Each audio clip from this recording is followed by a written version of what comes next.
හොඳයි දරුවනේ. අපි කතා කර කර හිටියේ ශාක පෝෂණය. නැත්තම් පෝෂණ විද්‍යාව සහ ආහාර තාක්ෂණය කියන අපේ උසස් පෙළ කෘෂි විද්‍යා නිර්දේශයේ අංක 14 ඒකකයේ පිළිබඳවයි. මේ යටතේ අපි ඉස්සෙල්ලම කිව්වා නැත්තම් අපි කියමින් හිටියේ මොකක්ද මේ පෝෂණය කියන්නේ කියලා. මිනිසාට ඇති වෙනවා සමාජ අවශ්‍යතාවයන්. ඒ වගේම එයාට ඇති වෙනවා විවිධ වර්ධනය පිළිබඳ අවශ්‍යතාවයන්, පරිවෘත්ති අවශ්‍යතාවයන්. මෙන්න මේවා ඉටු කරන්න. එහෙම නැත්නම් එයාගේ නිරෝගී බව පවත්වා ගන්න. එයාට අවශ්‍ය කරන පෝෂක නියමිත ප්‍රමාණ වලින් නියමිත වේලාවට ලැබෙන්න ඕන. එතකොට මේ සඳහා එයාට අවශ්‍ය වන පෝෂක අඩංගු කෑමට ගන්න පුළුවන් දේවල් වලට කිව්වා ආහාර කියලා. එතකොට ආහාර වල අඩංගු වන ජීර්ණය අවශෝෂණය මගින් පරිවෘත්තීය ක්‍රියාවන්ට යොදා ගන්න සංඝටක වලට කිව්වා පෝෂක කියලා. ඒ නිසා අපි මේ ඒකකයේ යටතේ ළමයි කතා කර කර හිටියා ප්‍රධාන සංකල්ප තුනක් ගැන. එකක් තමයි මානව පෝෂණය පිළිබඳව. මානව පෝෂණය යටතේ මේ මිනිසාට ඇතිවන එයාගේ වර්ධනය, පරිවෘත්තීය කායික ක්‍රියාවන් පවත්වා ගැනීම, සමාජ ක්‍රියාවන් සඳහා එයාට අවශ්‍ය කරන පෝෂක ලැබෙන්න ඕන. එතකොට මේ විදිහට පෝෂක එකක් හෝ කීපයක් අඩංගු කෑමට ගන්න පුළුවන් දේවල් වලට අපි කිව්වා ආහාර කියලා.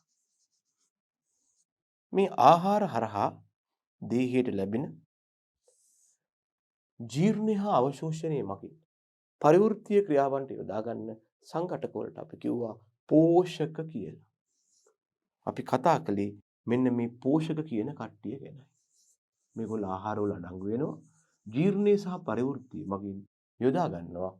නැත්නම් ජීර්ණය හා අවශෝෂණය මගින් යොදා ගන්නවා දේහයේ තියෙන ගොඩනැගීමේ හා බිඳහෙලීමේ ක්‍රියාවත් පරිවෘත්තික ක්‍රියාවන්. එතකොට ළමයි මේ පෝෂක කියන જાතිය මිනිසුන්ට අවශ්‍ය වන ප්‍රමාණය එහෙම නැත්නම් කොච්චරක් වැදගත් වෙනවද කියන එක මත පෝෂක ප්‍රධාන ආකාර දෙකකට බෙදුවා. සාපේක්ෂව වැඩි ප්‍රමාණ වලින් අවශ්‍ය වන එහෙම නැත්නම් වැඩිපුර දේහගත විය යුතු පෝෂක වලට අපි කිව්වා මහා පෝෂක කියලා. ඒ වගේම සාපේක්ෂව අඩු ප්‍රමාණ වලින් අවශ්‍ය වන එච්චරම විශාල ප්‍රමාණ වලින් දේහගත වීම අදාළ නොවන පෝෂක වලට අපි කිව්වා ශුද්ධ පෝෂක කියලා. මේ මහා පෝෂක යටතේ අපට හමු වුණා තමයි ඉස්සරළම පළවෙනි එක්කෙනා කවුද ළමයි? කාබෝහයිඩ්‍රේට්. අපිට ඉස්සෙල්ලම හම්බ වුණා මහා පෝෂක යටතේ කාබෝහයිඩ්‍රේට්.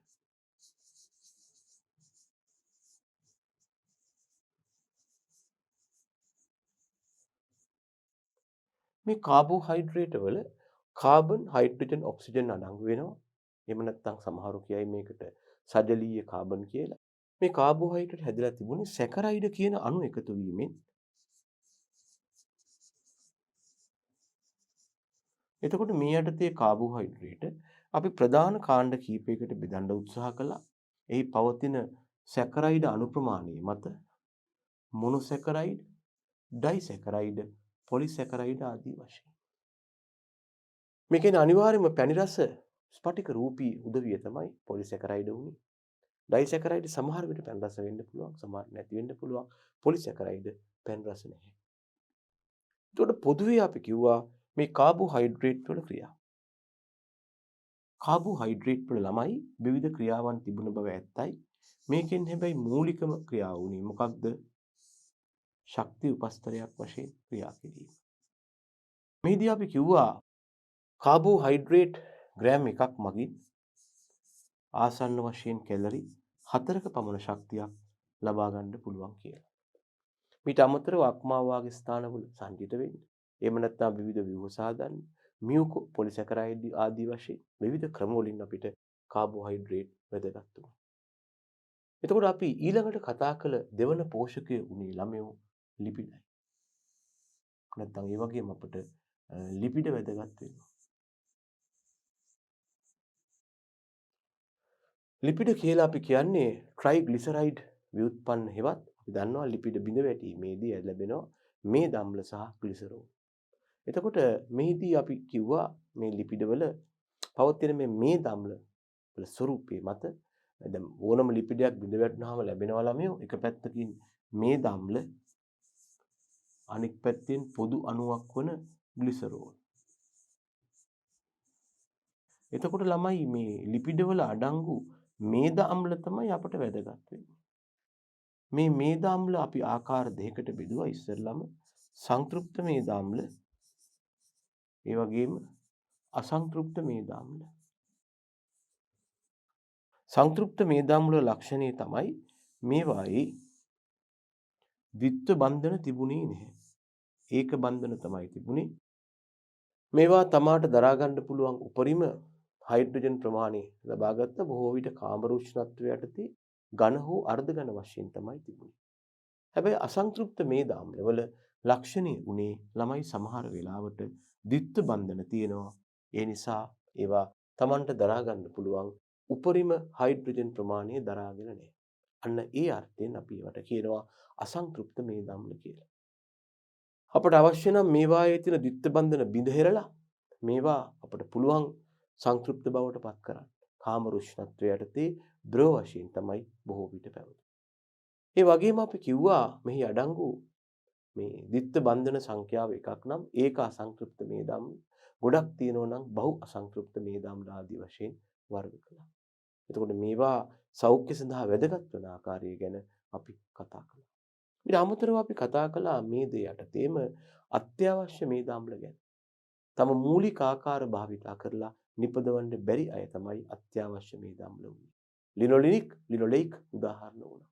මේදී විශේෂ ලක්ෂණයක් තිබුණා, වැඩි ශක්ති ජනක අගයක් තිබුණා. අපි කිව්වා මේදේ ග්‍රෑම් එකකින් කැලරි 8ක සමහර වෙලාවට මේක 9ක් දක්වා යන්න පුළුවන් 8.5 දක්වා පමණ ශක්ති ප්‍රමාණයක් නිපදවන්න පුළුවන්. ඒ නිසා අපි බහුලෝම සමට යටින් අදස්ධර්මීය මේද පටකයේ විදිහට මේදය සංචිත වුණා. ඒ නිසා මේදේ තිබුණා ශක්ති උපස්තරයක් වශයෙන් ක්‍රියා කිරීම. මීට අමතරව සංචිත කෘත්‍යය, ඒ වගේම ස්නේහන හේවත් ලිහිස්සුම් ක්‍රියාවක්, තාප පරිවාරකයක් වශයෙන් ක්‍රියා කරනවා. ජල ද්‍රාව විටමින් වශයෙන් ක්‍රියා කරනවා. හෝමෝන වර්ග වශයෙන් ක්‍රියා කරනවා. ස්ටෙරොයිඩ් සංයෝග වශයෙන් ක්‍රියා කරනවා. ඒ වගේම හෘදය ඇතුළු අභ්‍යන්තර අවයව ආරක්ෂා කරනවා. තාප පරිවාරණයට දායක වෙනවා. ආදි වශයෙන් මේ කොලෙස්ටරෝල් වශයෙන් ක්‍රියා කරනවා. මේදී වැදගත්කම් තිබුණා. අපි කතා කළා මේදී අඩංගු ආහාර සත්ව මේද, සත්ව තෙල්, ශාක මේද, ශාක තෙල් ආදී වශයෙන් උදාහරණ ගැන අපි කතා කළා. ඊළඟට ළමයි ඒ වගේම අපි කතා කළා ප්‍රෝටීන පිළිබඳව. දැන් මේවායි කතා කළ අනුපිළිවෙල කෙසේ වෙතත් ලිපිඩ වගේම ප්‍රෝටීනත් අපට වැදගත් වෙනවා. එහෙම නැත්නම් ප්‍රෝටීන වගේම ලිපිඩත් අපට වැදගත් වෙනවා. අපි කිව්වා ප්‍රෝටීන් කියන්නේ ඇමයිනෝ අම්ල බහු අවයවීකරණය මගින් ඇතිවන ව්‍යුහයක් කියලා. අපි කිව්වා ඇමයිනෝ අම්ල කියලා જાතියක් තියෙනවා. ඒව බහු අවයවීකරණය වෙලා ප්‍රෝටීන් සෑදෙන බව. එතකොට මේ ඇමයිනෝ අම්ල ප්‍රධාන ආකාර දෙකකට බෙදන්න පුළුවන්. එකක් තමයි අත්‍යවශ්‍ය ඇමයිනෝ අම්ල. ප්‍රෝටීන් හැදෙන්නේ ඇමයිනෝ අම්ල බහු අවයවීකරණය වීමෙන්. මේ මත ඇමයිනෝ අම්ල ආකාර දෙකයි. එකක් essential amino acids එවත් අත්‍යවශ්‍ය ඇමයිනෝ අම්ල. අනික non essential amino acids එවත් අත්‍යවශ්‍ය නොවන ඇමයිනෝ අම්ල. අත්‍යවශ්‍ය ඇමයිනෝ අම්ල බොහොම සරලව අපි අපේ මට්ටමට කිව්වා තම පූර්වජයින් භාවිතා කරලා දේහය තුළ නිපදවා ගන්න බැරි ඇමයිනෝ අම්ල. මේවා සම්පූර්ණ ඇමයිනෝ අම්ල වශයෙන්ම ආහාර සමග ගත යුතුයි. අපි කිව්වා ඉතින් ඇත්තට මෙහෙම නෙවෙයි. ට්‍රාන්ස්ඇමිනේෂන් නැත්නම් ප්‍රතිඇමිනීකරණය නම් ක්‍රියාව මගින් නිපදවන්න පුළුවන් නම් ප්‍රතිඇමිනීකරණයවත් ට්‍රාන්ස්ඇමිනේෂන් කියන්නේ එක් ඇමයිනෝ අම්ලයක පවතින ඇමීන් කාණ්ඩය ගලවලා තව එක්කෙනෙක් වෙත හුවමාරු කිරීමේ හැකියාව. මෙන්න මේ ට්‍රාන්ස්ඇමිනේෂන් හෙවත් ප්‍රතිඇමිනීකරණය නම් ක්‍රියාව මගින් නිපදවිය හැකි නිපදවිය හැකි ඇමයිනෝ අම්ල අත්‍යවශ්‍ය නොවන ඇමයිනෝ අම්ල වන අතර ට්‍රාන්ස්ඇමිනේෂන් හෙවත් ප්‍රතිඇමිනීකරණය නම් ක්‍රියාව මගින් නිපදවිය නොහැකි ඇමයිනෝ අම්ල අත්‍යවශ්‍ය ඇමයිනෝ අම්ල වෙනවා. ප්‍රතිඇමිනීකරණය මගින් නිපදවන්න බැරි නම් අත්‍යවශ්‍ය වෙනවා. නිපදවන්න පුළුවන් නම් අත්‍යවශ්‍ය නොවන වෙනවා. අපි ඔහොම කියලා කිව්වා මේ අත්‍යවශ්‍ය ඇමයිනෝ අම්ල වලට උදාහරණ පොඩ්ඩක් මතක තියාගන්න විදිහකුත්. එක්තරා පුද්ගලයෙක් ඉන්නවලු එයාගේ නම ටිම්ලු. ටිම්ට නගරයේ ශාලාවක් තියෙනවලු. ඒක ඔහු ව්‍යාපාර කටයුතු වලට යොදනවලු. ඒකේ නම ටිම් ප්‍රයිවට් හෝල්ලු. ටිම් කියන පුද්ගලයාගේ ප්‍රයිවට් පුද්ගලිකව හදාගත්ත ශාලාවක් ගොඩනැගිල්ලක්. ඒක ඔහු ව්‍යාපාර වලට කුලියට දෙනවා. දැන් මේ ටිම් කියලා එක්කෙනෙක් හිටියලු. එයාට ශාලාවක් තිබුණලු. එයා ඒක කුලියට දෙනවලු. මෙන්න මෙතන තියෙනවා ළමයි අත්‍යවශ්‍ය මේ ඇමයිනෝ අම්ල 10ම නම්. ට්‍රිප්ටොෆෑන්, අයිසොලියුසින්, මෙතයිනින්, ෆීනයිල්ඇලනින්, වේලින්, ත්‍රියොනින්, හිස්ටඩීන්, ආජිනින්, ලයිසින්, ලියුසින්. එහෙම නෙමෙයි. තම පූර්වජීන් භාවිතා කරලා දේහය තුළ නිපදවන්න බැරි ඇමයිනෝ අම්ල ඉන්නවා. ඒගොල්ලන්ට කියනවා අත්‍යවශ්‍ය නොවන ඇමයිනෝ අම්ල කියලා. ඒගොල්ලන්ගේ ලක්ෂණය තමයි දේහය තුළ පූර්වජීන් භාවිතා කරලා නිපදවන්න පුළුවන්. අපි කියනවා අත්‍යවශ්‍ය නොවන ඇමයිනෝ අම්ල. ඒ නිසා ඒවා සම්පූර්ණ ඇමයිනෝ අම්ල විදිහටම ආහාර සමග ගත යුතු නැහැ. කවුද? සෙරින්, ග්ලුටැමික් අම්ලය, ඇස්පර්ගින්, එහෙම නැත්නම් ටයිරොසින්. මෙන්න මේ වගේ ඇමයිනෝ අම්ල තමයි අත්‍යවශ්‍ය නොවන ඇමයිනෝ අම්ල. අපි කතා කළා මේගොල්ලෝ දේහය තුළ කරන ක්‍රියා. නැත්නම් ප්‍රෝටීන් වල ක්‍රියා. වැදගත් ක්‍රියාවක් තමයි පේශී හා පටක සාධනවා. ඒ වගේම එන්සයිම සාධනවා. හෝමෝන වල සංඝටකයක් වෙනවා. මීට අමතරව ප්‍රවේණි පදාර්ථයට දායක වෙනවා. වර්ණ දේහ තියෙනවා. ඒ වගේම ප්‍රවේණික සංයෝග වලට දායක වෙනවා. ඒ වගේම රුධිරයේ ඔක්සිජන් පරිවහනය කරනවා. ඉතින් මේ වගේ වැදගත්කම් ගොඩක් තියෙනවා.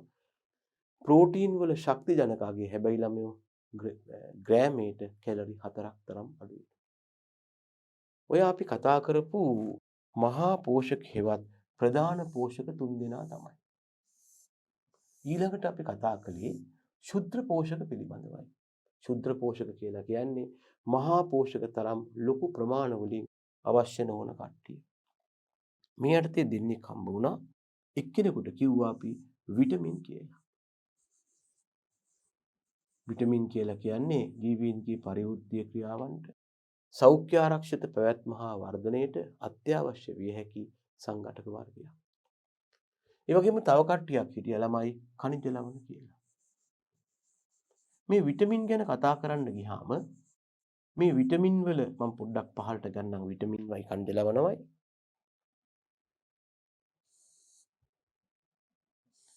මේ විටමින් වල තියෙන ජලයේ දියවීමේ හැකියාව හෙවත් විටමින් වල පවතින ජල ද්‍රාව්‍යතාව මත විටමින් ආකාර දෙකයි. පළවෙනි වර්ගයට අපි කියනවා ජල ද්‍රාව්‍ය විටමින්. මොකක්ද ලක්ෂණය ළමයෝ? ජලයේ හොඳට දිය වෙනවා. නමුත් මේ දේ දිය වෙන්නේ නැහැ. ළමයි මේ යටතේ ජල ද්‍රාව්‍ය විටමින් දෙකක් හම්බ වෙනවා. එකක් විටමින් B, අනික විටමින් C. ඊළඟ වර්ගයට අපි කියනවා මේද ද්‍රාව්‍ය විටමින්. මේදේ හොඳින් දිය වෙනවා. නමුත් ජලයේ හොඳට දිය වෙන්නේ. මේකට කියනවා ඉතින් තේරෙන භාෂාවෙන් විටමින් කඩේ කියලා. ඒ කියන්නේ vitamin K, A, D, E. එතකොට මේ විටමින් નિયમિત ප්‍රමාණ වලින් නැතිනම් දේහය තුළ උණතා ලක්ෂණ ඇති වෙනවා. මේගොල්ල පරිවෘත්තියට, ප්‍රතිශක්තියට, ජීවීන්ගේ වර්ධනයට, සෞඛ්‍ය ආරක්ෂිත පැවැත්මට අනිවාර්ය වෙනවා. ඊළඟ ශුද්ධ පෝෂක කණ්ඩායමට කිව්ව ළමයි ඛනිජ ලවණ කියලා. මේ ඛනිජ ලවණ වලින් අපි කිව්වා සාපේක්ෂව වැඩි ප්‍රමාණ වලින් අවශ්‍ය වන ඒවට අපි කිව්වා අධිමාත්‍ර ඛනිජ කියලා. මේගොල්ල අපිට නැත්නම් මේගොල්ල ජීවීන්ට සාපේක්ෂව වැඩි ප්‍රමාණ වලින් අත්‍යවශ්‍ය වෙනවා. එහෙම නෙවෙයි. සමහර කට්ටියක් අත්‍යවශ්‍ය වුණේ සාපේක්ෂව අඩු ප්‍රමාණ වලින්. ඒගොල්ලන්ට අපි කිව්ව ළමයෝ අංශු මාත්‍ර ඛනිජ කියලා. මෙන්න මෙහෙමයි අපි ඛනිජ වර්ග කළේ. ඒ දක්වා අපි කතා කරලා තියෙනවා. ඊළඟට දැන් කතා කරන්න යන්නේ ළමයි කිසියම් ආහාරයක පවතින නැත්නම් පෝෂක වශයෙන් වැදගත් විය නැත්නම් පෝෂක වශයෙන් ඍජුවම සලකන්නේ නැති නැත්නම් සමහරු කියනවා පෝෂක නොවන සංඝටක කියලා. මේවට සමහරු කියනවා ළමයි මම නිකමට කියන්නම් non nutritive components කියලා. ඊට සමහරු කියනවා non nutritive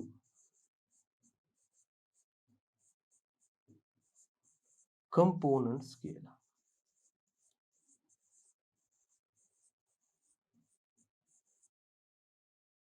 මේ මානවයාගේ පෝෂණය සඳහා වැදගත් වන ඒත් පෝෂක වශයෙන් සලකන්නේ නැහැ මේගොල්ලෝ. ආකාර දෙකක් ඉන්නවා. එක්කෙනෙක් තමයි ජලය, අනික් එක්කෙනා තමයි ෆයිබර් හෙවත් කෙඳි හෙවත් තන්තු. ළමයෝ අපි ජලය පිළිබඳව කතා කළොත් යම් පුද්ගලයෙකුගේ දේහ ස්කන්ධය ගත්තාම ඒකෙන් 35ක් 70ක් අතර ප්‍රමාණයක් ජලයේ තියෙනවා. අනික් අතට රුධිරයෙන් 90%ක්ම ජලය වෙනවා. දැන් මෙන්න මෙහෙම දෙයක් තියෙනවා ළමයි. අපි යම් පුද්ගලයෙක් ගත්තොත් එහෙම ඒ පුද්ගලයා ලදරු අවස්ථාවේ ඉන්නකොට එයාගේ දේහයේ ජල ප්‍රතිශතය වැඩි. හොඳට මතක තියාගන්න. නමුත් ඔහු ක්‍රමානුකූලව වර්ධනය වෙනවත් එක්කම දේහයේ පවතින ජල ප්‍රතිශතය අඩු වෙන්න පටන් ගන්නවා. යම් පුද්ගලයෙක් වර්ධනය වීම සමග වැඩිහිටියෙක් බවට පත්වීම සමග ඔහුගේ දේහයේ පවතින ජල ප්‍රතිශතය අඩු වෙනවා. සමහර විට ළමයි කුඩා ලදරුවෙකුගේ දේහයේ පවතින ජල ප්‍රතිශතය 80ක් 85ක් තරම් අධික අගයක් වෙන්න පුළුවන්. හැබැයි වැඩිණු පුද්ගලයෙකුගේ මේ අගය 60ක් 75ක් තරම් අඩු වෙලා තියෙන්න පුළුවන්. මේක වයස මත වෙනස් වෙනවා. වයස්ගත වෙන්න පුද්ගලයන්ගේ දේහයේ පවතින ජල ප්‍රතිශතය අඩු වෙනවා. ඒක තමයි අපි කියන්නේ ඔය වයස්ගත වෙච්ච ගොඩාක් වයස්ගත වුණාම ඒගොල්ලන්ගේ සම රැලි වැටෙනවා. එහෙම නැත්නම් නිකන් වේලිලා වාගේ යනවා කියන්නේ. ස්වභාවිකවම දේහයේ පවතින ජල ප්‍රතිශතය අඩු වෙනවා. මොකද දේහයකට වැඩි ජල ප්‍රතිශතයක් තියාගන්න ඕනේ. එයාගේ කායික ක්‍රියාකාරකම් ඉතා හොඳ මට්ටමකින් වෙනවා නම් විතරයි. ස්වභාවිකව ඉබේම වෙන දෙයක් තමයි ළමයෝ පුද්ගලයෙක් වයස්ගත වෙනවත් එක්ක මේක කවුරුත් බාර ගන්න ඕනේ. ඔහුගේ දේහයේ සිදුවන කායික ක්‍රියාකාරකම් වල ශීඝ්‍රතාව අඩු වෙනවා. මහලු වෙනවා කියන්නේ ඒකයි. ඒ සමගම අධික කායික ක්‍රියාවන් අධික පරිවෘත්තියක් පවත්වා ගන්න ඕනේ නැති නිසා ඒ පුද්ගලයා වයස්ගත වෙනවත් එක්කම එයාගේ දේහයේ පවතින ජල ප්‍රතිශතය ක්‍රමානුකූලව අඩු වෙනවා. සම රැලි වැටෙනවා කියන්නේ ජලයේ ඉවත් යාමත් එක්ක ඇතිවන හැකිලියම් තත්ත්වයක්. හරිද? රයිට්. මෙන්න ජලය මගින් පුද්ගලයන්ගේ දේහය තුල කරන දේවල් ඉන්ද්‍රිය චලනය කිරීමට ලුබ්‍රිකන්ට් එකක් නැත්නම් ලිහිසි ද්‍රව්‍යයක් වශයෙන් ක්‍රියා කරනවා. නිකන් තෙල් වගේ ක්‍රියා කරනවා. අපි කියනවා ලුබ්‍රිකන්ට් එකක් කියලා.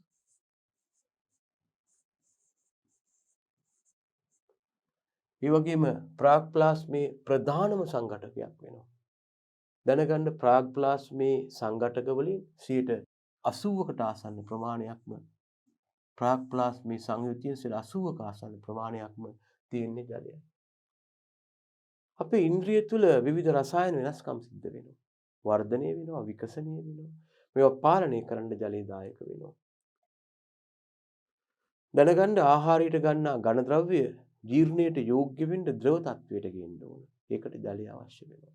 අපි සාමාන්‍යයෙන් ඔය බත් කාලා වතුර බොන්න ඕක එක හේතුව. එකම හේතුව නෙවෙයි. ඒ මගින් වෙන දෙයක් තියෙනවා. අපි ගන්න ඝන බත් කියන ආහාර හපනවා කටේදී. හපලා ඕක යන්නේ නිකන් තලපයක් වගේ. මේක ආමාශයට ගියාම ජීර්ණය ආරම්භ වෙන්න ප්‍රතික්‍රියාකාරශීලී බව වැඩි වෙන්න තරල මාධ්‍ය නැත්නම් ද්‍රව මාධ්‍යයක් බවට පත් වෙන එක වඩා වැදගත් වෙනවා. ඒ නිසා හොඳ ආහාර ජීර්ණයක් සඳහා බත් කාලා අපි කියනවා ටිකක් වෙලා ගියාට පස්සේ වතුර බොන්න කියලා.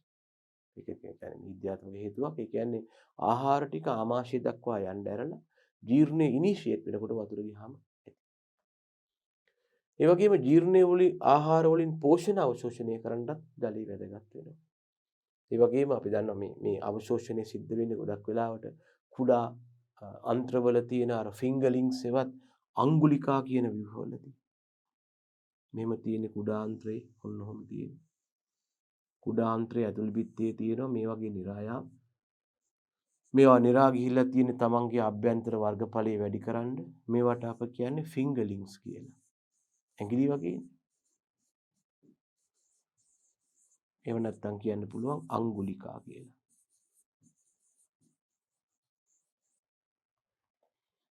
ඒ වගේම දේහය තුළ රුධිරය සංසරණය වෙන්නත් මේ ජලය අවශ්‍ය වෙනවා. ඒ නිසා ජලය ලොකු භූමිකාවක් කරනවා. හැබැයි ජලය අපි පෝෂකයක් වශයෙන් සලකන්නේ නැහැ. මොකද ජලයේ ජීර්ණයක් කියලා දෙයක් වෙන්නේ නැහැ. ඒ වගේම බහිස්රාවීය ක්‍රියා සඳහා වකුගඩු වල තියෙන අපද්‍රව්‍ය දෙහයෙන් බැහැර කරන්න ජලය අවශ්‍ය වෙනවා. ඒ වගේම පෝෂක හා වෙනත් ද්‍රව්‍ය වෙන එකක් තබා ඖෂධ පවා දේහය පුරා පරිවහණය වෙනකොට ජලය දායක වෙනවා. ජලයට පුළුවන්කමක් තියෙනවා ශරීර උෂ්ණත්වය එහෙම නැත්නම් තාප පාලන යාන්ත්‍රණය පවත්වා ගන්න. ළමයි තාප පාලන යාන්ත්‍රණය කියන්නේ යම් අපි ගත්තොත් එහෙම මිනිසාට අපි කියන්නේ අචල තාපීන් කියලානේ ළමයි. මිනිසා අචල තාපී වෙනවා. මිනිසා හා බොහෝ ශීරපායි. අචල තාපීන් කියලා කියන්නේ ළමයි කිසියම් පරාසයක් තුළ පරිසර උෂ්ණත්වය වෙනස් වුණාට තම දේහ උෂ්ණත්වය නියතව තියාගන්නවා. ඒක වෙනස් වෙන්නේ නැහැ. ඒ සඳහා එයා ගාව තියෙනවා කිසියම් යාන්ත්‍රණයක් වැඩසටහන. යම් අචල තාපියෙක් කිසියම් පරාසයක් තුළ පරිසර උෂ්ණත්වය අඩු වැඩි වුණාට තම දේහ උෂ්ණත්වය වෙනස් කරගන්නේ නැහැ. දැන් මිනිහෙක් ගත්තාම එයාගේ උදේ එක උෂ්ණත්වයක්, දවල් එක උෂ්ණත්වයක් එහෙම කතාවක් නැහැ. දවස මුළුල්ලේ මෙයා ගාව තියෙන එකම උෂ්ණත්වය. ඒකට හේතුව එයාට පුළුවන්කමක් තියෙනවා පරිසර උෂ්ණත්වය යම් පරාසයක් තුළ වෙනස් වුණාට තම දේහ උෂ්ණත්වය නියතව තියාගන්න. පරිසර උෂ්ණත්වය යම් පරාසයක් තුළ වෙනස් වුවද තම දේහ උෂ්ණත්වය නියතව තබා ගැනීම සඳහා මේ ජීවීන් ක්‍රියාත්මක කරන යාන්ත්‍රණයක් තියෙනවා නම් ඒකට අපි කියනවා thermo regulatory mechanism හෙවත් තාප පාලන යාන්ත්‍රණය කියලා. ඒකට අපි කියනවා thermo regulatory mechanism හෙවත් තාප පාලනය නැත්නම් තාප පාලනයේ යාන්ත්‍රණය කියලා. මෙන්න මේ යාන්ත්‍රණය පවත්වා ගන්න ජලය වැදගත් වෙනවා. සමහර වෙලාවට දේහ උෂ්ණත්වය වැඩි නම් දේහය තුළ උදාහරණයක් මුත්‍රාශය ජලය රඳවාගෙන ඒ රඳවාගත් ජලයට දේහී තාපය උරා ගන්න. ඔය දැනගන්න ජලය කියන්නේ හොඳ තාප අවශෝෂකයක්. ඒ වගේ වෙලාවට දේහයේ තියෙන තාපය ජලය මගින් උරාගෙන රඳවා ගන්නවා. ඊළඟට මුත්‍රා කිරීම අඩු කරලා ඒ රඳවාගත් තාපය නැත්නම් දේහයේ තියෙන තාපය දිගටම රඳවා ගන්න දායකයි. ඒකයි උෂ්ණත්වයේ වෙලාවට මූත්‍ර පිටවීම අඩුයි. හැබැයි අනික් වෙලාවට අධික ශීතල තත්ත්වයකදී පරිසර උෂ්ණත්වය අඩු නම් ඒගොල්ලෝ කරන්නේ දේහයේ තියෙන ජලය ඉක්මනින් බැහැර කරනවා මූත්‍රා වශයෙන්. මොකද ජලයේ තියෙන්න එයා තාපය උරා ගන්නවා. මේ විදිහට ජලයේ දේහයේ තියෙන තාපය උරාගත්තොත් ඊට අධිකව දේහයේ උෂ්ණත්වය පහළ යනවා. මේක වළක්වන්න තියෙන හොඳින් තාපය උරාගත හැකිවත් හොඳ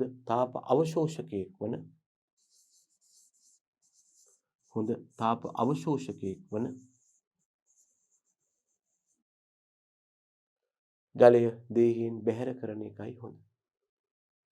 ඊළඟට ළමයි දේහය තුළ විටමින්, හෝමෝන ආදී සමහර ඒවා ජල ද්‍රව්‍යයි, විටමින් B හා C ඒවා දේහය තුළ පරිවහණය වෙන්නේ ජලය සමග. දැනගන්න මේ ජලය අඩුවෙන් පානය කරපුවාම ඇති වෙන්න පුළුවන් ගැටලුවක් තමයි වකුගඩුවේ නැත්නම් මුත්‍රාශවල ගල් හට ගන්නවා. ජලය හොඳට පානය කරපුවාම මේවා දිය වෙලා බැහැර කරන්න පුළුවන්. අපි කතා කළේ පෝෂක නොවන ද්‍රව්‍යයක් වුණාට මානව පෝෂණයේදී විශාල මෙහෙයක් ඉටු කරන ජලය පිළිබඳවයි. හරිද ළමයි? මෙතන දක්වලා තියෙන උසස් තත්ත්වයේ ජලයේ තිබිය යුතු ලක්ෂණ. අවර්ණ වෙන්න ඕන. නියමිත වර්ණයක් තියෙන්න බෑ. ගන්ධයක් නොමැති වෙන්න ඕන. රසයකින් තොර වෙන්න ඕන. අවලම්බිත ද්‍රව්‍ය කියලා කියන්නේ ළමයි ඔය හුණු එහෙම නැත්නම් මැටි අංශු ආදිය නැත්නම් රොන් මඩ ආදියෙන් තොර වෙන්න ඕන. මේ ජලයේ මැටි එහෙම නැත්නම් රොන් මඩ ආදිය තියෙන්න බෑ. බොර වෙලා තියෙන්න බෑ.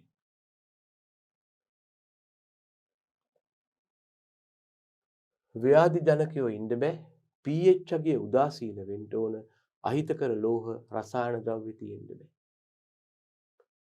දැනගන්න මීට අමතරව කාබනික අපද්‍රව්‍යයන්ගෙන් තොර වෙන්න ඕන. දැන් මේ ජලයේ තියෙන්න පුළුවන් නොයෙකුත් කුණු ද්‍රව්‍ය.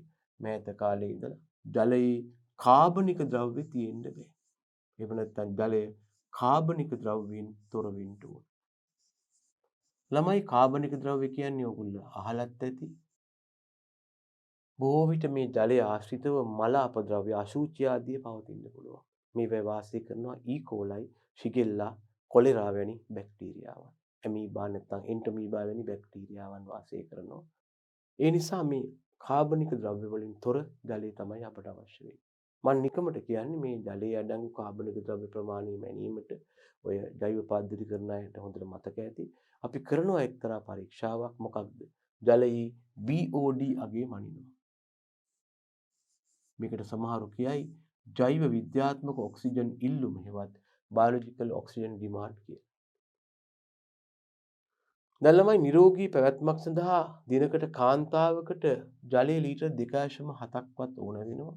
පිරිමි පුද්ගලයෙකුට ටිකක් වැඩිපුර අවශ්‍ය වෙනවා 3.7ක්. හැබැයි කාන්තාවක් දරුවන්ට කිරි දෙනවා නම් මේක ලීටර් 3ක් පමණ වෙනවා. දෛනිකව අපි ජල අවශ්‍යතාවයෙන් 20%ක්ම අපිට ස්වභාවිකව ආහාර මගින් ලැබෙනවා. අනික තමයි වෙනම බොන්න ඕන. හරිද? අපි කතා කළේ ජලය පිළිබඳව. අපි එමු ඊළඟ පෝෂක නොවන සංඝටකයට කවුද ළමයි? අපි කියනවා තන්තු එහෙම නැත්නම් ෆයිබර් කියලා. මේ තන්තු වල ලක්ෂණයක් තමයි මේ මම කතා කරන්නේ මානව පෝෂණය ගැන. සත්ත්ව පාලනය යටතේ ගවයින්ගේ රෝමාන්ත්‍රික කතාවක් නෙමෙයි.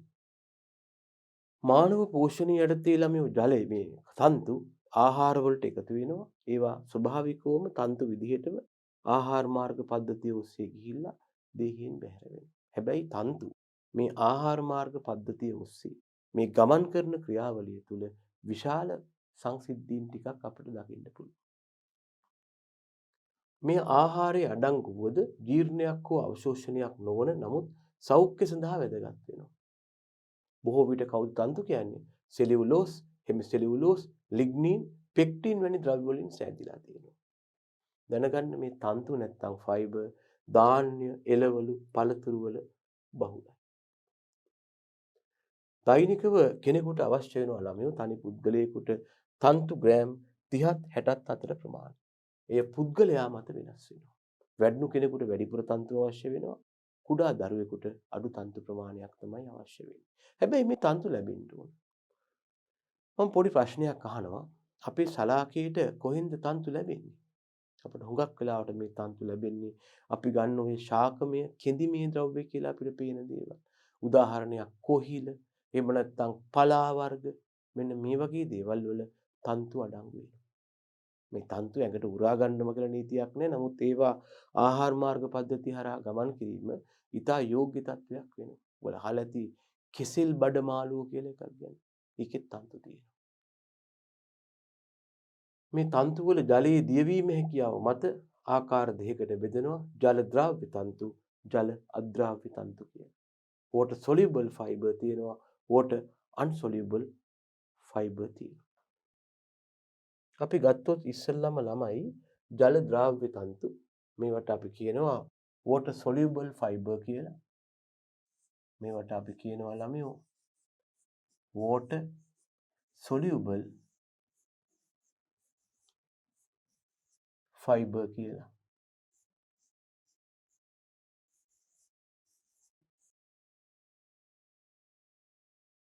මේවා මේ දිය වෙනවා කියන්නේ සම්පූර්ණයෙන්ම දිය විලා විසිරී යනවා නෙමෙයි. මේවා යම් දුරකට දිය වෙලා නිකන් පාප්ප නිකන් ජෙලි වැනි තත්වයකටපත් වෙලා ජලයේ උරා ගන්නවා. ජලයේ උරාගෙන පිම්බිලා මේක ජෙල් එකක් නැත්නම් ජෙලියක් බවට පත් වෙනවා. එයාට පුළුවන්කමක් තියෙනවා පිත බැඳ ගන්න. පිත අවශ්‍ය වෙනවා මොකටද ළමයි? මේද ජීර්ණයට. මේද ජීර්ණයේදී පිත මගින් කරන ක්‍රියාව තමයි ළමයෝ මේද ජීර්ණයටදී පිත මගින් කරන ක්‍රියාව තමයි මේද තෛලෝදකරණය.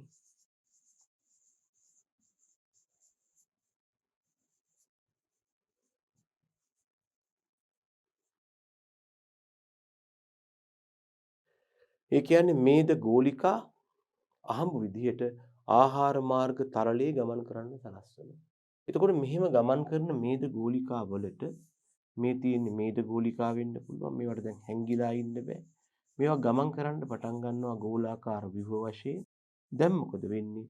මෙහිම ගමන් කරන මේද ගෝලිකා වලට පහසුවෙන් ලයිපේස් එන්සයිමේ පහර එල්ල කරනවා.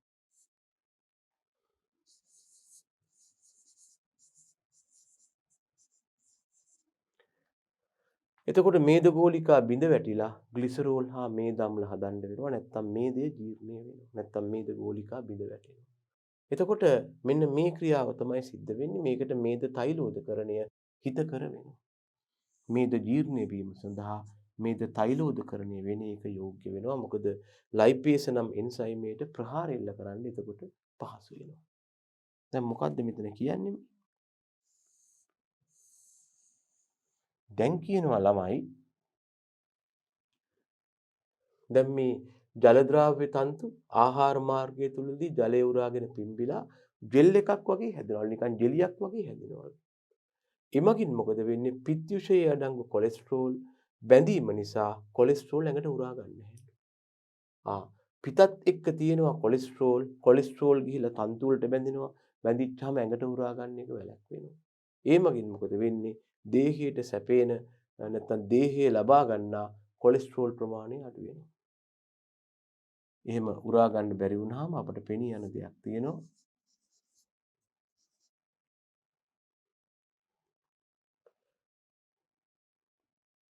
දේහය ලබා ගන්න කොලෙස්ටරෝල් මට්ටම පහළ යනවා.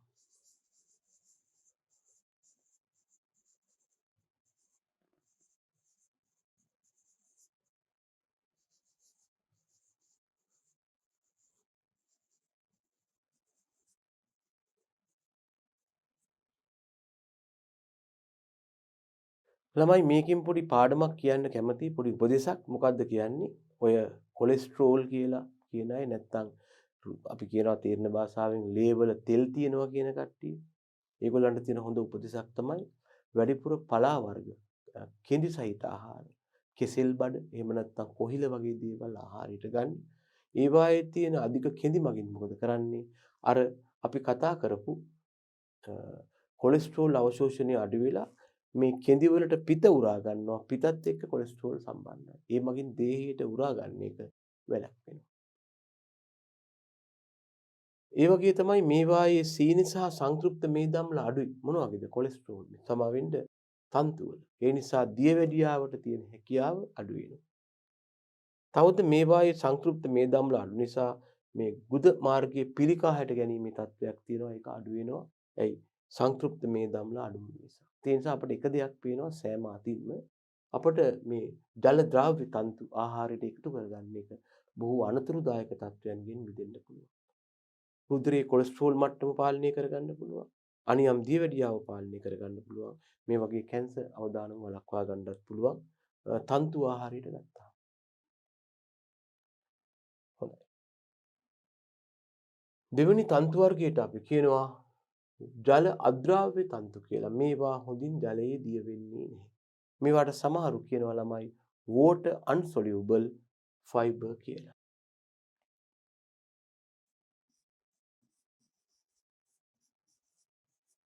water insoluble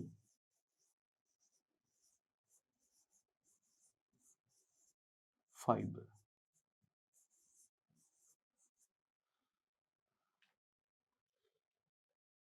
මේවා ජලයේ දිය වෙන්නේ නැහැ. නමුත් ජලයේ උරා ගැනීමෙන් දේහයෙන් බැහැර වන මල ප්‍රමාණය වැඩි කරනවා.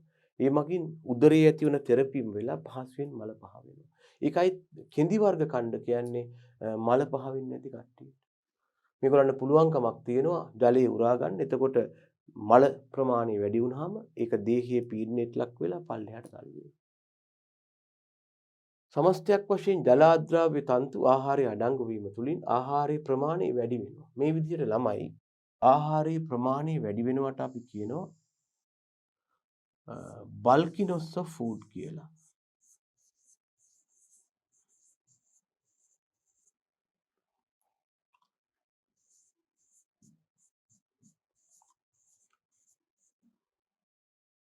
ගොඩාක් කෑම කනවා.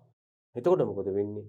එයාගේ දේහයට ලැබෙන පෝෂක ප්‍රමාණය වැඩි වෙලා මහත් වෙන්න උනත් බලනවා. නමුත් දැන් මේවා ජලාද්‍රාව්‍ය තන්තු ඇඟට උරා ගන්නෑ. හැබැයි ඒගොල්ල ගොඩක් ආපුවහම මොකද වෙන්නේ? අර අපිට නිකන් හැඟීමක් එනවා. අපි ගොඩක් කෑවා දැන් බඩගිනි වෙන්න බෑ කියන හැඟීම ලබා ගන්න. දැනගන්න ළමයි මේ බඩගින්න දැනීම කියන එක බොහෝ දුරට මානසික තත්ත්වයක්.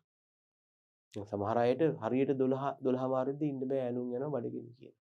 හැබැයි ඒගොල්ලන්ට මෙන්න පුළුවන් මොකක්ද කියලා කරනවා එයාට වැඩ කරන්න බෑ අතපය වෙවුලනවා කලන්තය ආදී මත පළ කරනවා. හැබැයි මේ පුද්ගලයා මොකක් හරි ලොකු කරදරයකට වැටුනහම ලොකු එයාගේ කවුරු හරි හිතවත්ම කෙනෙක් මිය ගියා. හරි මොකක් හරි දෙයක් වුණා නම් එයාට බඩගින්නක් දැනෙන්නෙම නැතු වෙනවා. ඒකට හේතුව මොකක්ද? එයා තමන්ගේ දේහයේ කටයුතු පාලනය කරගන්න පුළුවන්. රයිට්. ඉතින් ඒ නිසා සමස්තයක් විදිහට මේ ජල අද්‍රාව්‍ය තන්තු වැඩිපුර ආහාරයට ගත්තාම ආහාරයේ ප්‍රමාණය හෙවත් බල්කිනස් එක වැඩි වෙනවා.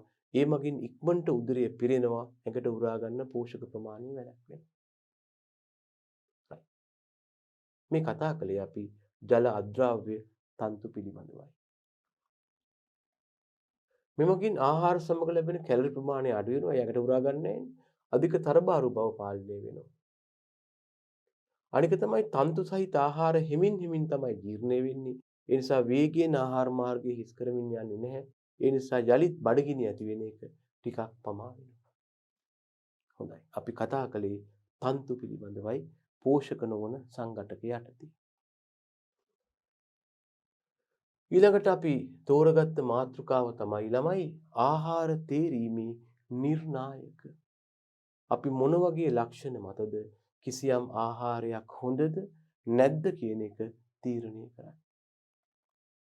යම් ආහාරයක් පරිභෝජනය කෙරෙහිමේලා ඒ අවශ්‍ය ගුණාත්මය හා ප්‍රමාණාත්මය නිසි පරිදි පවතියදැයි සොයා ගැනීමට යොදා ගන්නා විවිධ පාරාමිති. මෙහිදී පාරාමිතීන් හෙවත්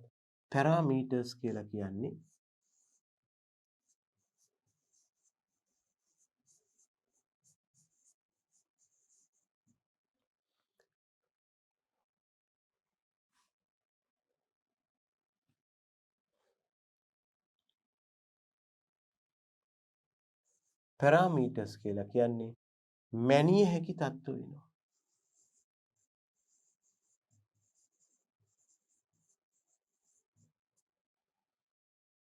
යම් පසක පවතින නැත්නම් යම් ඕනම තැනක තියෙන කිසියම් ආකාරයක මැනිය හැකි ලක්ෂණ වලට අපි කියනවා පාරාමිතීන් හෙවත් පැරාමීටර්ස් කියලා. එතකොට යම් පසක් පරිභෝජනය කරන්න ගියාම ඒකේ අවශ්‍ය ගුණාත්මය තියෙනවද ප්‍රමාණාත්මය තියෙනවද කියලා සොයා බලන්න යොදා ගන්න ක්‍රම නැත්නම් පාරාමිතීන්ට අපි කියනවා ආහාර තේරීමේ නිර්ණායක කියලා.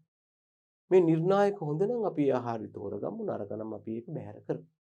ඉතින් ඒ නිසා කියනවා මේ විශේෂයෙන් වැදගත් වනුයේ යම් පුද්ගලයෙකු සඳහා අවශ්‍ය සමබර ආහාර වේලක් පිළියෙල කරගන්න. ඒ කියන්නේ යාට ආහාර හා පෝෂණය ලැබෙනවද නැද්ද? ලැබෙනවා නම් විතරයි යාට සමබර ආහාර වේලක් පිළියෙල කරගන්න පුළුවන් වෙයි. ඊළඟට කතා කරලා තියෙනවා මොකක්ද මේ සමබර හෙවත් සමබල?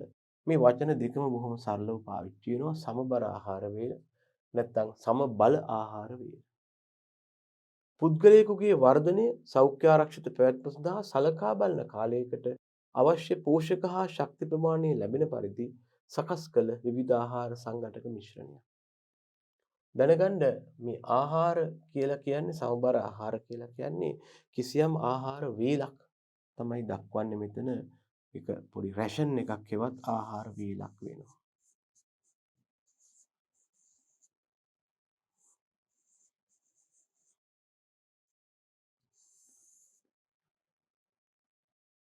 මේ ආහාර වේල නැත්නම් සමබර ආහාර වේල හරිගස්සලා තියෙන්නේ කොහොමද? යම් පුද්ගලයෙක්ගේ වර්ධනය වැඩෙන විදිය. එයාගේ සෞඛ්‍ය ආරක්ෂිත පැවැත්ම කොහොමද එයා ලෙඩ රෝග වලට ලක් වෙන්නේ?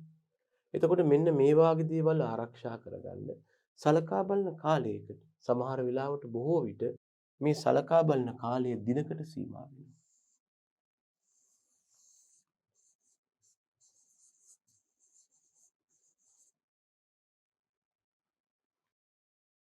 සලකා බලන කාලයකට අවශ්‍ය පෝෂක හා ශක්ති ප්‍රමාණය ලැබෙන පරිදි සකස් කරපු විවිධ ආහාර සංඝටක මිශ්‍රණයක්. සලාකයක් ගත්තාම නැත්නම් සමබර ආහාර ගත්තාම මේකේ මිශ්‍රණයක් තියෙනවා. එතකොට මේ සමබල ආහාර වේලක පවතින නිර්ණායකයන් විවිධ තත්ත්වයන් යටතේ වෙනස් වෙන්න පුළුවන්. මොනවද සමබල ආහාර වේලක පවතින නිර්ණයන් වෙනස් වීමට නැත්නම් නිර්ණායකයන් වෙනස් වීමට බලපාන සාධක හේවත් තත්ත්ව? එක ලිංගිකත්වයේ මත. ළමයි ලිංගිකත්වයේ මත අපිට එක දෙයක් කියන්න පුළුවන්. ගැහැණු උදවියට වඩා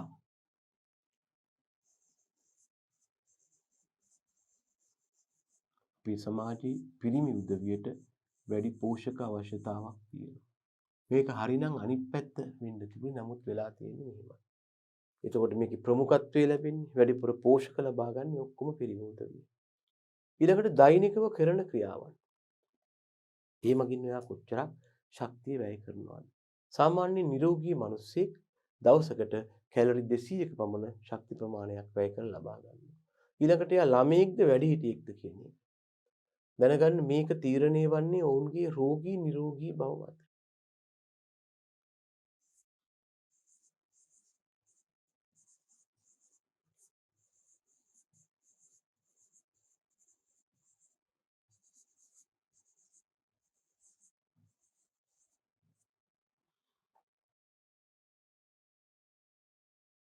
එතකොට දැනගන්න මේකෙන් වැඩිපුර පෝෂක අවශ්‍ය වෙන්නේ වැඩිහිටියා නිරෝගී ලදරුවා රෝගී නම් එයාට ඕන වෙනවා.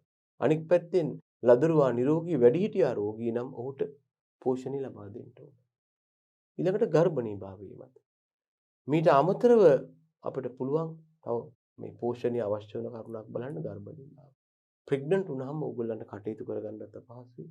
එහෙම නැත්නම් මුල් එක්කෙනාට වඩා අතිරේක පෝෂක ප්‍රමාණයක් අවශ්‍ය වෙනවා. මේ මනුව ඒගොල්ලන්ගේ පෝෂක අවශ්‍යතාව ඉතාම අධිකව විපරීත තත්ත්වයකට පත් වෙනවා.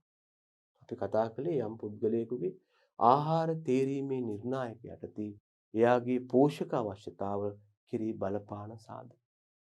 මේ මත පුද්ගලයෝ දෙන්නෙක් ගත්තොත් ඒගොල්ලන්ගේ දෛනික පෝෂක අවශ්‍යතා එකිනෙකාට වෙනස් අගයන් තමයි පෙන්눔 කරන්නේ. ඒ වගේම එයා ගර්භණී වෙලා නැත්නම් කිරි දෙන මවක්ද කියලා. දැන් මෙහිදී වෙලා තියෙන්නේ මොකක්ද ළමයෝ? කිරි හරහා ඇය දරුවාට ලබා දෙන කිරි හරහා පෝෂක බැහැර වෙනවා.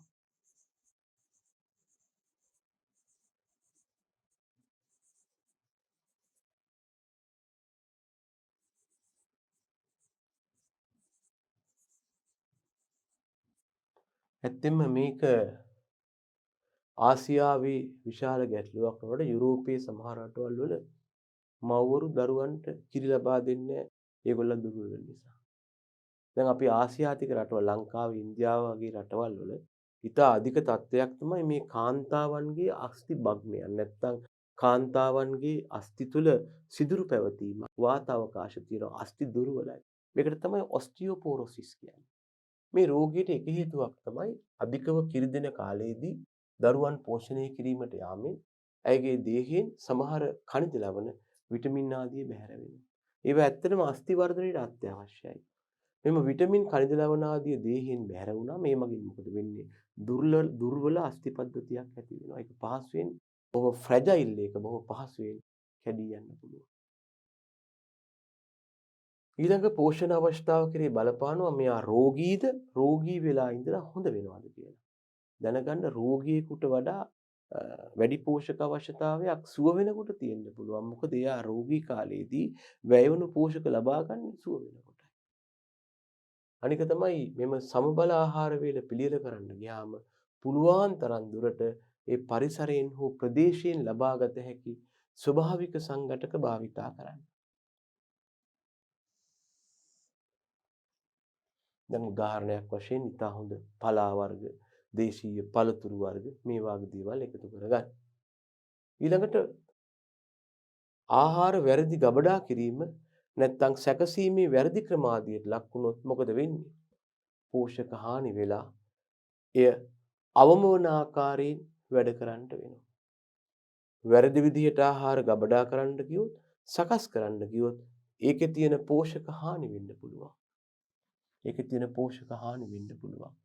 මේ හානිය අවම වන ආකාරයෙන් තමයි වැඩ කරන්න ඕන.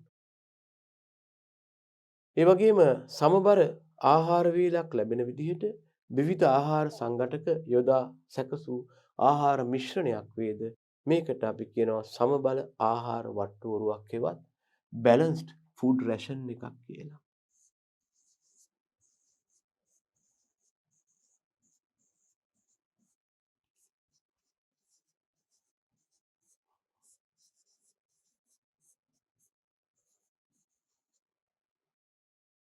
මේකට කියනවා අපි සමබර ආහාර වට්ටෝරුවක් කියලා.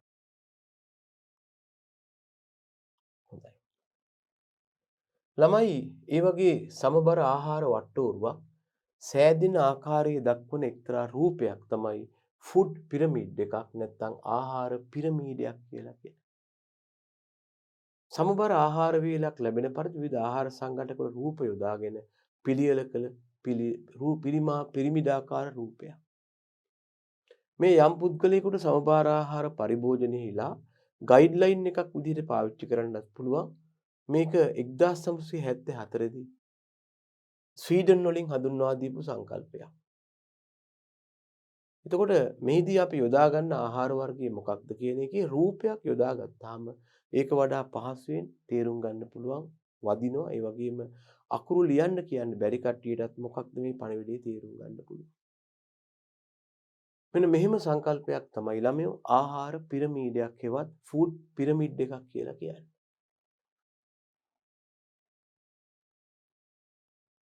දැනගන්න මේ වගේ ආහාර පිරමීඩයක ප්‍රධාන ස්තර තුනක් තියෙනවා. මුදුන් ස්තරය, මධ්‍ය ස්තරය හා පහළ ස්තරය. දැන් මෙතන දක්වලා තියෙන්නේ ඇත්තටම මුදුන් ස්තරේ. මෙයා තමයි සලාකයේ ඉහළින්ම ඉන්න එක්කෙනා. බොහොම සරලව කිව්වොත්. මෙයා සලාකයේ ඉහළින්ම ඉන්න එක්කෙනා. මෙයා තුල අඩංගු වෙනවා සීනි හා මේදය. අපි දන්නවා එච්චරම සීනි හා තෙල් කාටත් හොඳ නැහැ. ඉතින් එයා ඊට සුළු ප්‍රමාණ වලින් අඩංගු කරලා තමයි මේ මුදුනේ ලේයර් එක හදලා තියෙන්නේ. මෙයාගේ මේවා 5ත් 10ක් තරම් අඩු ප්‍රමාණයකින් තමයි මෙයාගේ සලාකේ සීනි තියෙන්නේ තෙල් තියෙන්නේ. නැත්තම් සීනි හා මේදය තියෙන්න ඕන ඒ වගේ අගයකින්. ඊළඟට තියෙනවා මේකෙම පාදස්ත ස්තරය. මෙන්න මෙතන. අපි දැන් කලින් කතා කළේ ළමයි මුදුන් ස්තරය ගැන. මේ තියෙන්නේ පාදස්ත ස්තරය. මේ පාදස්ත ස්තරයේ තියෙන්නේ ශාකමය සම්භවයක් සහිත ආහාර. මේකේ ගොඩක් තියෙනවා ඒ වගේ ආහාර. ඒක තමයි ප්‍රමාණය විශාල. වැඩිම ප්‍රමාණයකින් පරිභෝජනය කරන්නේ ඒවා. ඒවායේ කාබෝහයිඩ්‍රේට් වැඩි. සලාකියට ශක්තිය ලබා දීමයි ආහාරයේ ප්‍රමාණය වැඩි කරන එකයි තමයි මේගොල්ලෝ කරන්නේ. දැනගන්න මේ වගේ පාදස්ත ස්තරයේ මගින් මුළු පිරමීඩයේ ස්කන්ධයෙන් 50 සිට 70 දක්වා ප්‍රමාණයක් ආවරණය වෙනවා. නැත්තම් පවත්වා ගන්නවා. එතකොට දැනගන්න අවම වශයෙන් මේක ග්‍රෑම් 400ක් වෙන්න ඕන. මේ ග්‍රෑම් වෙන්න ඕන මේක. මේක අවම වශයෙන් ග්‍රෑම් 400ක් වෙන්න ඕන. මේ 400යි කියලා කියන්නේ ග්‍රෑම් වලට. එළවලු, බීජ, ධාන්‍ය, පාන්, පළතුරු ආදිය තියෙනවා. ඊළඟට මෙන්න මෙතන අපිට හම්බ වෙනවා ළමයෝ මධ්‍ය ස්තරය. සලාකයේ මධ්‍යස්ථ ප්‍රමාණයෙන් අඩංගු වන දේවල් තමයි මේකේ තියෙන්නේ. මේකේ ප්‍රධාන වශයෙන් සත්වමය සංඝටක තියෙන්නේ. ප්‍රෝටීන්, ಖನಿජ ලවණ, විටමින් සපයන්න සැලසුම් කරලා තියෙනවා. මේ යටතේ මාළු, මස්, බිත්තර, කිරි ආදී දේවල් සලාකේ මෙන්න මේ තරම් ප්‍රමාණයක් තියෙනවා. අනික තමයි මේකේ බටර්, චොක්ලට්, සීනිමය ආහාර පවතින සංතෘප්ත අම්ල ප්‍රමාණය අඩු වෙන්න ඕන. ඒ වගේම දැනගන්න තියෙන්න ඕන ඔමෙගා වර්ගයේ මේදය. සමස්තයක් ලෙස සලාකයක පවතින ලුණු ප්‍රමාණය ග්‍රෑම් 5ට වඩා අඩු වෙන්න ඕන. අදාළ ආහාර නිර්ණායකයන් ලෝක සෞඛ්‍ය සංවිධානයෙන් මෙන්ම දේශීය ආහාර පෝෂණ බලධාරීන්ගෙන් ලබා ගන්න පුළුවන්. ළමයි අපි කතා කළේ ආහාර පිරමීඩයක් පිළිබඳව. කිසියම් ආහාරයක නැත්නම් යම් පුද්ගලයෙකුට අවශ්‍ය වන දෛනික ආහාර ප්‍රමාණයක ඔහුට ආහාර වශයෙන් ලබා දෙන ද්‍රව්‍ය ස්කන්ධය මත පෙළ ගැසූ ආකාරය දක්වන රූපයක් තමයි ආහාර පිරමීඩයක් කියන්නේ. අපි ගත්තොත් මේ වගේ ආහාර පිරමීඩයක මම දැන් කිය හිටියේ එකයි. පහළ ස්තරයක් තියෙනවා, මුදුන් ස්තරයක් තියෙනවා, ඉහළ ස්තරයක් තියෙනවා.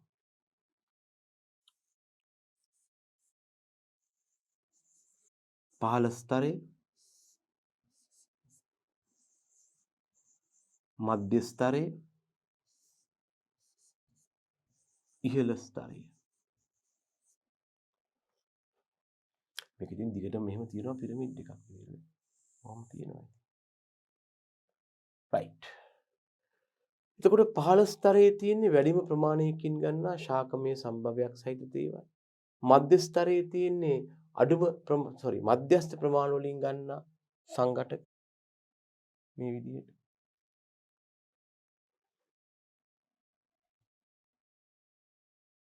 සත්වමය සම්භවයක් දරන මාළු, කිරි, බිත්තර ඒ වගේ දේවල් තමයි මේ යටතේ අයිති වෙන්නේ.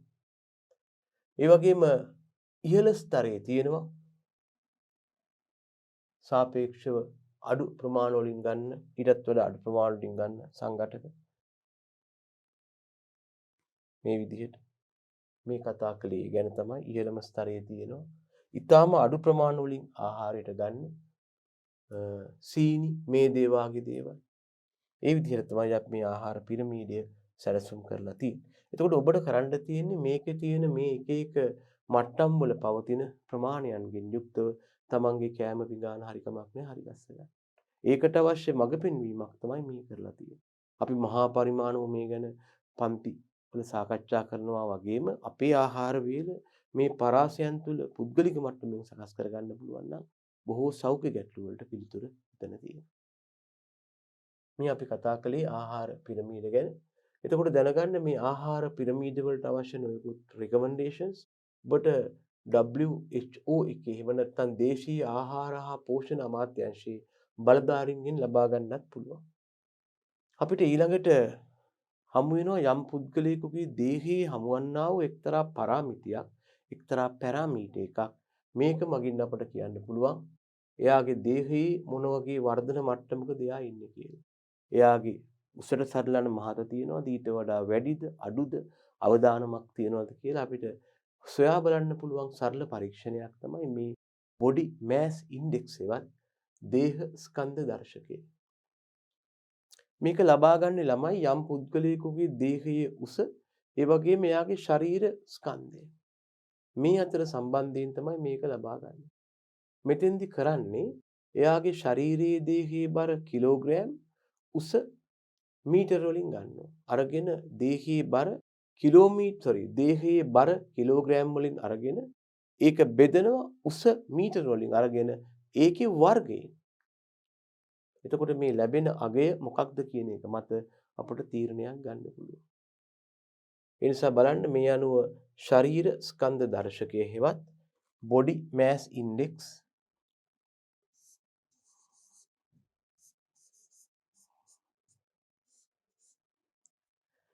සමාන වෙනවා මේ පුද්ගලයාගේ දේහයේ ස්කන්ධය කිලෝග්‍රෑම් කොච්චරද උස මීටර වලින් කොච්චරක්ද ඒක වර්ග කරලා අපි ගන්නවා. දැන් අපි ගමු එක්තරා පුද්ගලයෙක් ඉන්නවා එයාගේ දේහ ස්කන්ධය කිලෝග්‍රෑම් 50යි. අපි බලපුවාම එයාගේ දේහයේ උස මීටර අපි හිතමු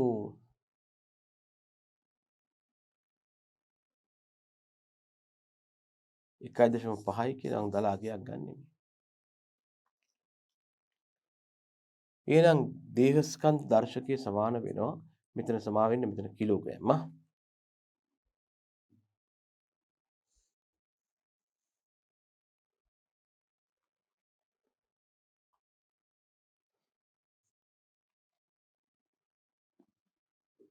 මෙතන තියෙන කිලෝග්‍රෑම් මේ කිලෝග්‍රෑම් 50 බෙදන්න 1.5. හැබැයි 1.5 මෙතෙන්දි වර්ග කරන්න ඕන. 1.5 වැඩි කරන්න ඕන.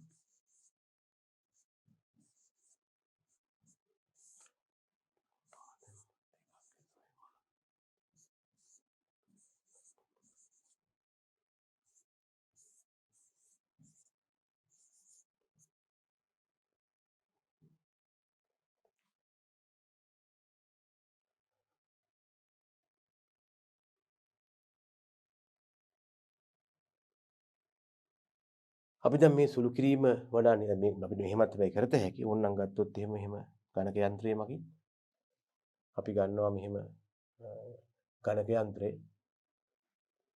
එතකොට අපි කරන්න යන්නේ 1.5 වැඩි කරන්න යනවා 1.5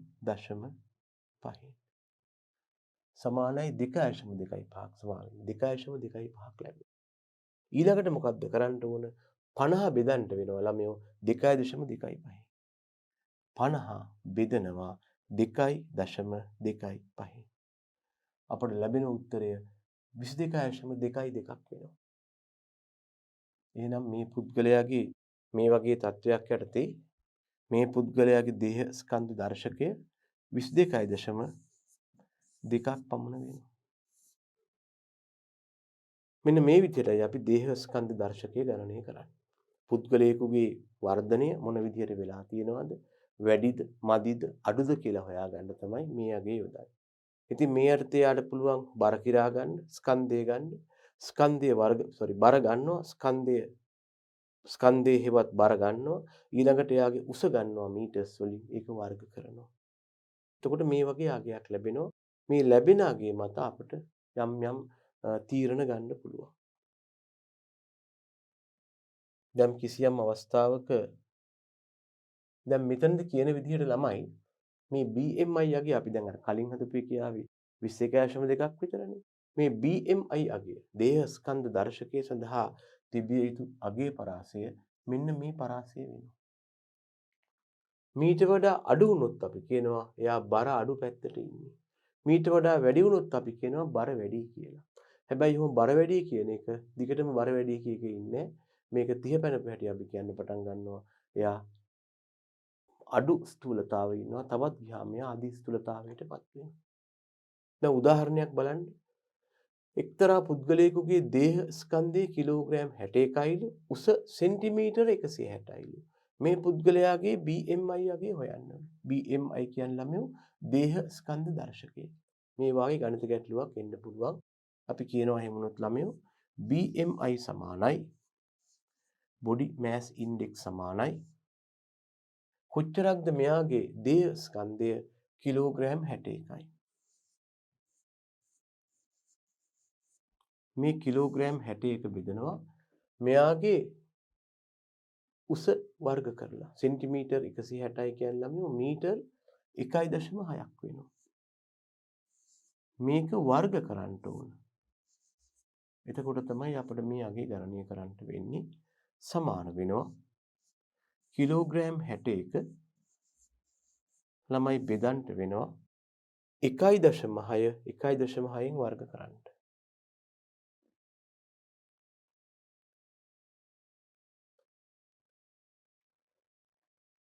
1.6 වැඩි කරන්ට 1.6 අපට ලැබෙන උත්තරය 2.56යි. ඊළඟට කිලෝග්‍රෑම් 61 2.56න් බෙදන්න. කිලෝග්‍රෑම් 61 බෙදන්න 2.56යි. අපට ලැබෙනවා 23.82. මෙයා තාමත් හොඳ පරාසයේ ඉන්නවා.